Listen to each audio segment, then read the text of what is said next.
Ayan. So, ito si Allen. So, susubukan natin ngayon mag-drive sa public roads. Di ba? Tapos, ang gagawin natin, ipapractice natin yung turns. Yung mga left turn, right turn. And, mag-focus din tayo sa U-turns para titingnan natin yung mismong lane mo kung talagang na-maintain mo yung lane mo kapag katapos mo mag-U-turn. Okay, so simulan natin mag-drive. So, from neutral, clutch first gear. Okay, sige, dahan lang. Okay, so may humps. Okay, sige. Oops, okay, okay lang yan.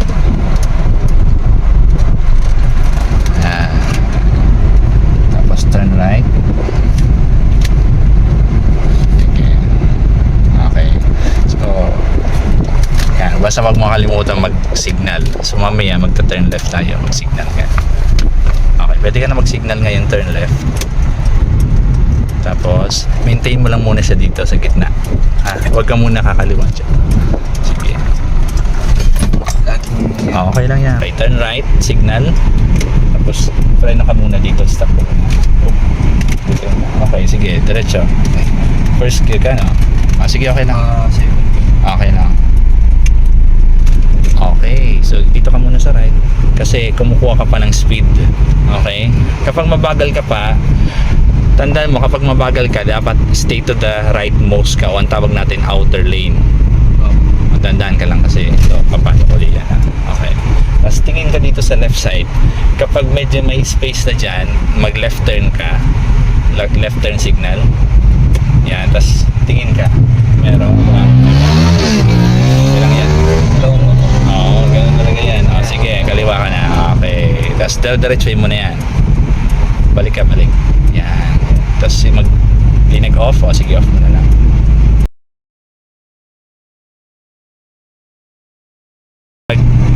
Curve ka to the left, sige. Tapos pantay ulit. Okay, ngayon yan, napapansin mo naka 2,000 RPM ka na doon, so taas mo na third gear. Huwag kang lalabas. Tandaan mo yung side na sa left side mo, yung space dyan, ganyan lang yung distance mo sa left. Okay, huwag ka masyadong magbigay ng distance sa left kasi ang tendency kakainin mo yung nasa right.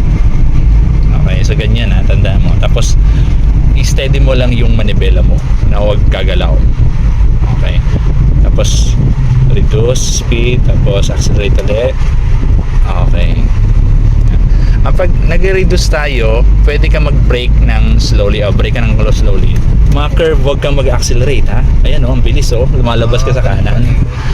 Pag mga curve, brake ang inapakan mo, huwag accelerate. Huwag mo ibabad accelerate kasi lalabas ka niyan at baka makabangga ka sa ibang sasakyan. Hindi, brake lang. Subukan mo, ha. Ito. Oo.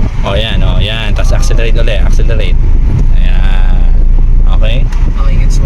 So wag mong ibababad yung paa mo na right foot sa accelerator kasi ang tendency kapag nag-accelerate ka tapos nagka-curve kang, talagang lalabas ka sa lane at makakabangga ka sa ibang sasakyan.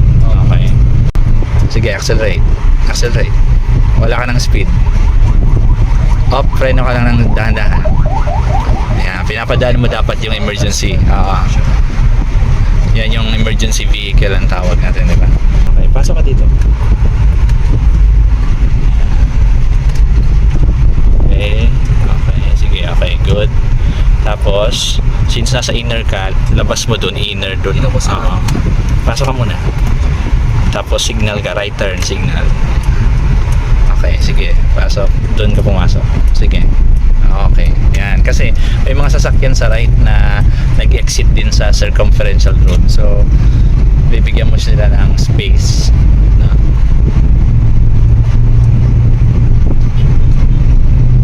Okay, good. Ayan, maintain mo lang yung ganyang speed.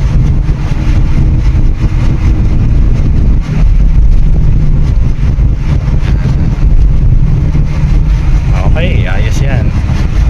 So nakabitaw yung clutch, accelerate lang tayo, di ba? Ayan, medyo may lubak dyan. So brake ng slowly, tapos Tapos, yan. Yan. Tapos, accelerate ulit. Yun. Diba? So, i-maintain mo lang ng ganun.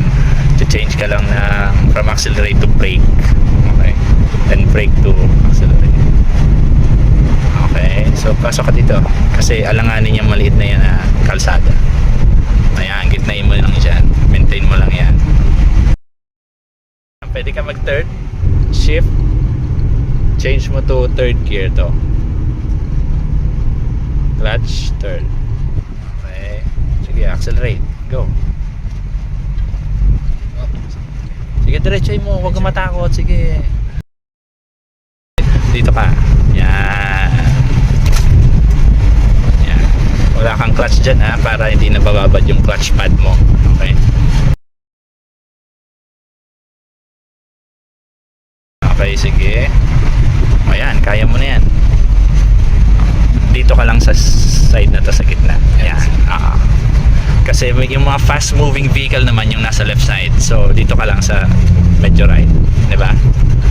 Okay, up, freno ka ng konti kasi slow moving vehicle yung unahan. Sige, accelerate.